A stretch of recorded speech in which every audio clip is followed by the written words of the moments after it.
12 weeks of deliberate muscle building does not just change how your body looks. It rewires your metabolism, your hormones, and your biology in ways that persist long after the program ends. Don't forget to subscribe, comment, and share for others to benefit.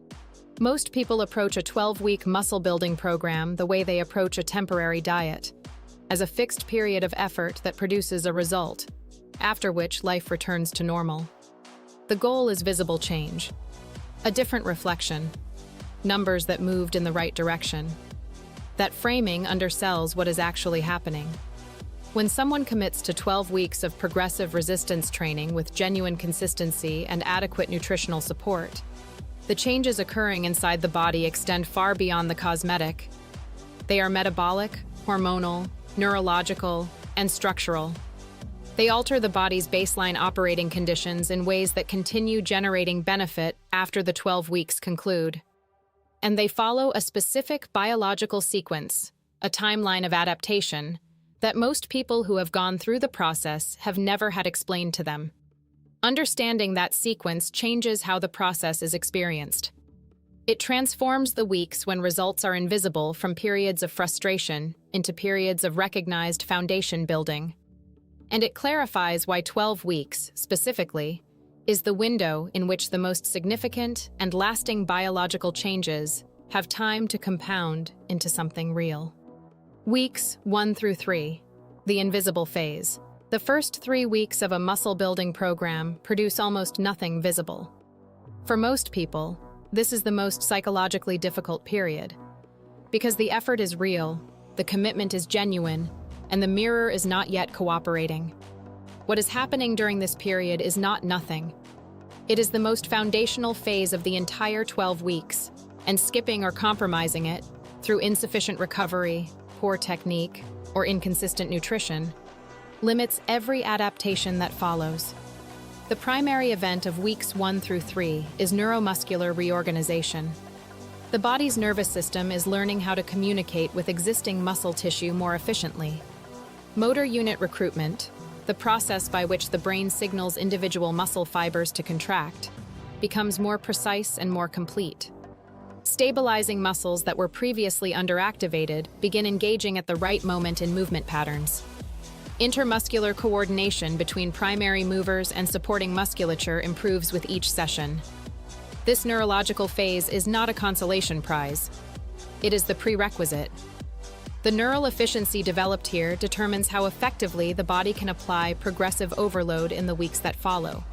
And progressive overload is the primary driver of hypertrophy.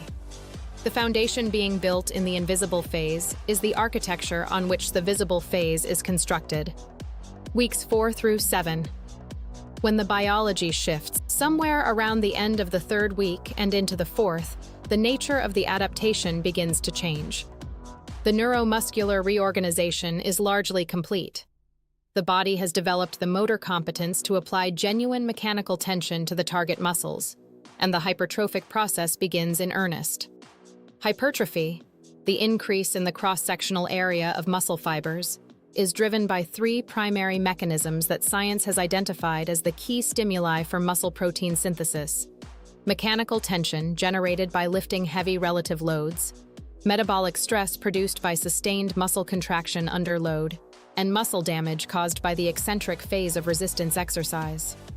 A well-designed program creates all 3 simultaneously, and by weeks 4 through 7, the body is positioned to respond to all 3 with genuine structural change. Visible changes begin emerging in this window for most people. The shape of the shoulders becomes more defined.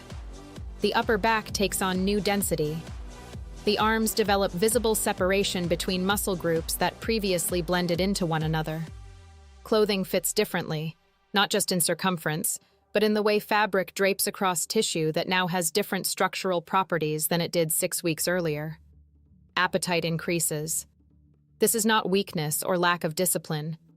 It is the physiological response of a body that is rebuilding itself and requires greater raw material to do so.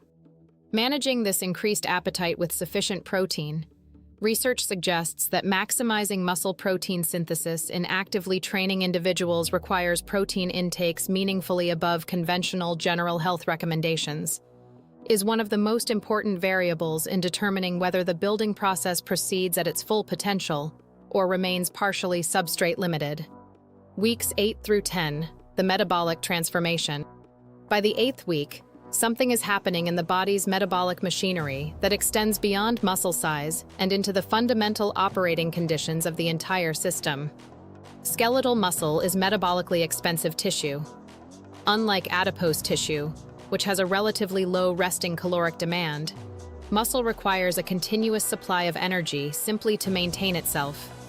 As muscle mass increases across the first 2 months of training, resting metabolic rate rises proportionally. The body that has been building muscle for 8 weeks is burning more calories at complete rest, while sleeping, while sitting, while doing nothing, than the body that began the process. This metabolic shift is often described in approximate terms that understate its cumulative significance. Over a week, over a month, over a year, the additional resting caloric expenditure generated by meaningful increases in muscle mass represents a substantial difference in the body's energy equation, one that continues operating whether or not the person is actively training on any given day. Insulin sensitivity has improved significantly by this point. The enlarged, more metabolically active muscle tissue is absorbing post-meal glucose more efficiently, moderating blood sugar fluctuations, and reducing the insulin demand placed on the pancreas. For individuals who began the 12 weeks with any degree of metabolic dysfunction, even subclinical insulin resistance that had not yet manifested as diagnosed disease, this improvement represents a meaningful reduction in long-term cardiometabolic risk. The hormonal environment has also been shifting throughout this period in ways that compound the physical changes. Consistent progressive resistance training sustains elevated post-exercise testosterone and growth hormone responses that, over 8+ weeks of regular stimulus, push the average baseline of these hormones upward.